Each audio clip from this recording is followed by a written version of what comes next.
आज हमारे किचन में बन रहा है जी ढाबा स्टाइल में पालक गोश्त। बहुत ही ज़्यादा मज़ेदार है और बिल्कुल यूनिक रेसिपी है। चले जी इसको स्टार्ट कर लेते हैं हम। बिस्मिल्लाहिर्रहमानिर्रहीम। सबसे पहले यहाँ पर देखिए मैंने आधा किलो पालक ले ली है। इसको मैंने इस तरीके से काट लिया है। अब हम इसमें डालेंगे 2 चुटकी के बराबर हल्दी। हल्दी इसका टेस्ट और जायका बहुत ही ज़्यादा अमेजिंग कर देती है। उसके बाद 1 गिलास हम इसमें पानी ऐड करेंगे और अच्छे तरीके से हमने इसको बॉईल कर लेना है। ज़्यादा पानी आपने इसमें ऐड नहीं करना। इसके बाद यहाँ देखिए मैंने पैन ले लिया है और इसमें हम डालेंगे घी या फिर कुकिंग ऑयल। मैंने इसमें 1 कप जो है वो कुकिंग ऑयल के शामिल किए हैं। उसके बाद 2 मीडियम साइज़ के प्याज़ों को मैंने चॉप कर लिया है और ये मैंने इसमें ऐड कर दिए हैं। अच्छे तरीके से हमने प्याज़ों को जो है वो लाइट ब्राउन कर लेना है जब तक कि इनका कलर जो है वो चेंज नहीं हो जाता। यहाँ देखिए प्याज़ों का जो कलर है वो माशाल्लाह से चेंज हो चुका है। इसके बाद यहाँ पर मैंने 3 मीडियम साइज़ के टमाटर लिए थे और उनको मैंने एक जग में डालकर और आधा कप पानी डालकर पेस्ट बना लिया है और वो पेस्ट हम इसमें शामिल कर देंगे।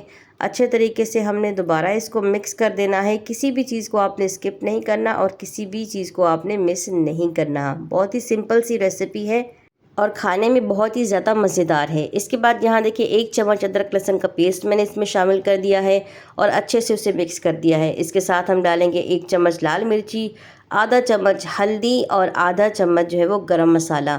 बस यही 3 चीज़ें इसमें ऐड करेंगे और नमक आपने अभी इसमें शामिल नहीं करना है। बस यही तीनों चीज़ ऐड करके अच्छे तरीके से हमने मसाले की भुनाई कर लेनी है।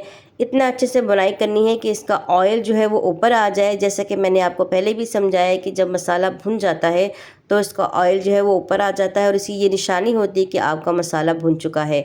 इसके बाद यहाँ देखिए माशाल्लाह हमारा मसाला जो वो अच्छे तरीके से भुन चुका है, ऑयल ऊपर आ चुका है। इस पॉइंट पे हम इसमें गोश्त शामिल करेंगे। यहाँ पर मैंने 1 किलो के बराबर गोश्त ले लिया है। अच्छे तरीके से आपने इसको वॉश करके इसमें डाल देना है और अब हमने इसकी करनी है थोड़ी सी भुनाई ताकि तमाम गोश्त पर हमारा जो मसाला है वो अच्छे तरीके से लग जाए। इसके साथ यहाँ पर मैं डाल रही हूँ नमक। नमक आप अपने टेस्ट के मुताबिक डाल सकते हैं। मैंने आधा चम्मच इसमें ऐड किया है।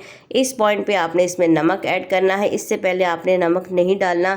ये भी एक छोटे छोटे पॉइंट होते हैं रेसिपी को मज़ेदार बनाने के लिए। इसके बाद यहाँ देखिए 1 कप मैंने दूध ले लिया है, ये हम इसमें शामिल कर देंगे। अगर आपके पास गर्म दूध है तो गर्म दूध डाल दें, अगर ठंडा दूध है तो आप ठंडा दूध भी डाल सकती हैं। अच्छे तरीके से हमने दोबारा इसको मिक्स कर देना है और उसके बाद हमने सिंपल इसमें पानी ऐड करना है। अब ज़्यादा भुनाई हमने नहीं करनी, सिर्फ 1-2 मिनट के लिए इसे छोड़ना है।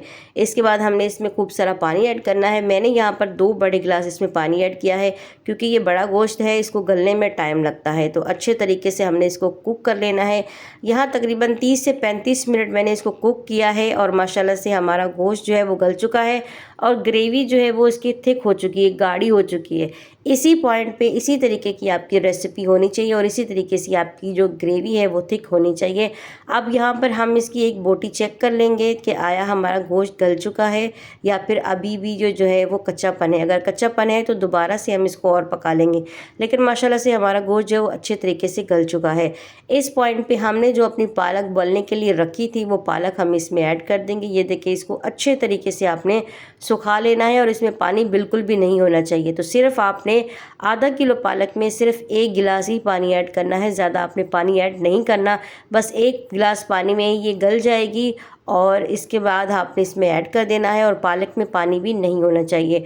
अच्छे तरीके से हमने दोबारा से पालक और गोश्त को मिक्स कर देना है और देखा कि आपने कि कितनी सिंपल और आसान सी रेसिपी है और खाने में बहुत ही ज़्यादा मज़ेदार है। आप इसको ज़रूर ट्राई कीजिएगा। इसके बाद आपने खूब सारा इसमें धनिया ऐड करना है और दोबारा से हमने इसको मिक्स कर देना है।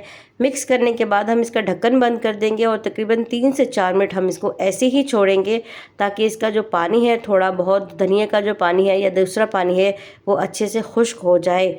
ठीक हो गया जी। उम्मीद करती हूँ कि यहाँ तक आपको ये रेसिपी मुकम्मल तरीके से समझ आ गई होगी।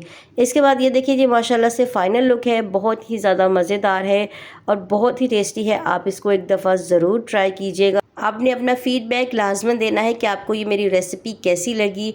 जो आपने ढाबे में पालक गोश्त खाया था वो ज़्यादा मज़ेदार था या फिर ये जो आपने मेरी रेसिपी बनाई है ये ज़्यादा मज़ेदार है। एक दफ़ा ज़रूर ट्राई कीजिएगा, इंशाल्लाह ये आपको बहुत पसंद आएगी। अपना बहुत सारा ख्याल रखिएगा। अल्लाह हाफ़िज़।